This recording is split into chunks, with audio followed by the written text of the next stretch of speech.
Momshi Tony and Sila Arden. welcome to our Hug. Kumusta? Mustasa? Hello mga momshi ko! Welcome na naman nga po sa panibagong araw ng buhay ko bilang isang housewife, a mom of two, a small content creator, and a mom who's trying to bring back her confidence again for the go! Dito ko na nga sisimulan mga araw nga ito ng Lunes, kaya happy Monday! Gising na nga magkapatid mga momshi ko at katatapos nga lang namin maglinis ni mama ng bahay, kaya naman ayan naisipan ko na nga linisan yung swimming pool. Ay, may swimming pool!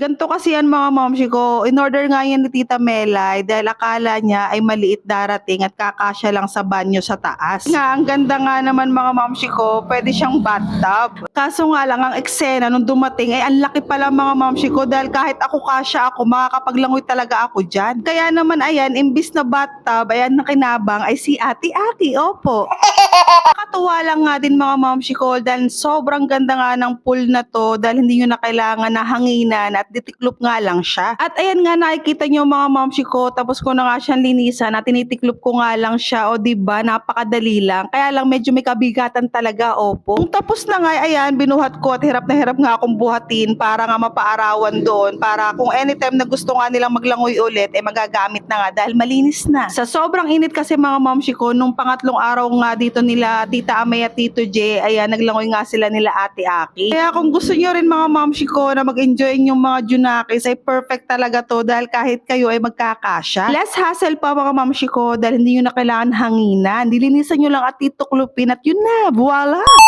Don't worry mga momshi ko, ilalagay ko ang link kung saan nga nabili ni Tita Melay at check out mo na, go! After ko nga malinisan yung swimming pool mga momshi ko, ay nilabhan ko na nga rin itong playing mat na Ate Aki. Opo, kaedad niyan ni Ate Aki at sobrang tagal na nga rin ito sa amin. Nung okay na nga ako mga momshi ko, ayan, pinagtatanggal ko rin naman yung mga tubig, gawa nga doon sa aking paglalaba at paglilinis sa swimming pool. Nung natapos na nga ako mga momshi ko, ayan, naliguan ko na nga si Aiden at si Ate Aki at si Aiden ay binibihisan ko nga ng kanyang costume dahil opo, 5 months po si Aiden ngayon. Binihisan ko na nga siya mga momshi ko dahil nga pipicturan ko nga siya para sa kanyang 5 months. Kaso mga momshi ko ay nakatulog. Alauna na rin ang mga oras na to at tumating na nga rin mga momshi ko yung handa ni Aiden. Umorder nga lang kami sa Jollibee ng chicken, spaghetti at fries. At yung cake naman at ensaymada at mamon ay regalo ng kanyang tita ninang na si Tita Melay. Kaya mga momshi ko, gutom na talaga ang mga person kaya kumain na nga muna kami. Napauwi ko nga si Daddy Bong nung kumakain nga kami ng mga bandang 1:30, kaso nga lang daw ay mauna na nga raw kami dahil may kailangan talaga daw silang tapusin. Mga momshi ko, bandang 4:30 dun palang nagising si Aiden. Opo, talaga namang napakahaba niyang matulog sa umaga kahit sa gabi. At nung nagising nga ay pinicturan ko na nga rin agad mga momshi ko at ito nga yung mga raw shots ko sa kanya. Ang team niya nga kasi ngayon mga momshi ko ay engineer at ito naman mga momshi ko yung mga edited shots ko sa kanya. Matig na nga rin si Daddy Bong mga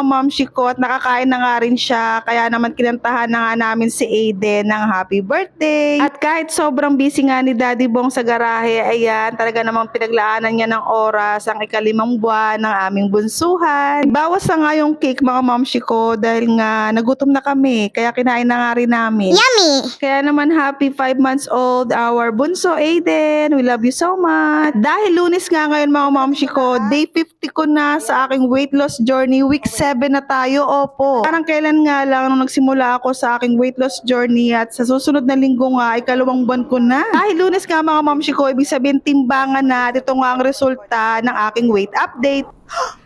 Okay. Okay mga momshi ko, ayan, 73.8 tayo. 73.80. Yahoo! Ayan mga momshi ko, 73.80 tayo last Monday ay... Ito last Monday mga momshi ko, 74.45 at ngayon is 73.80 na lang tayo mga momshi ko.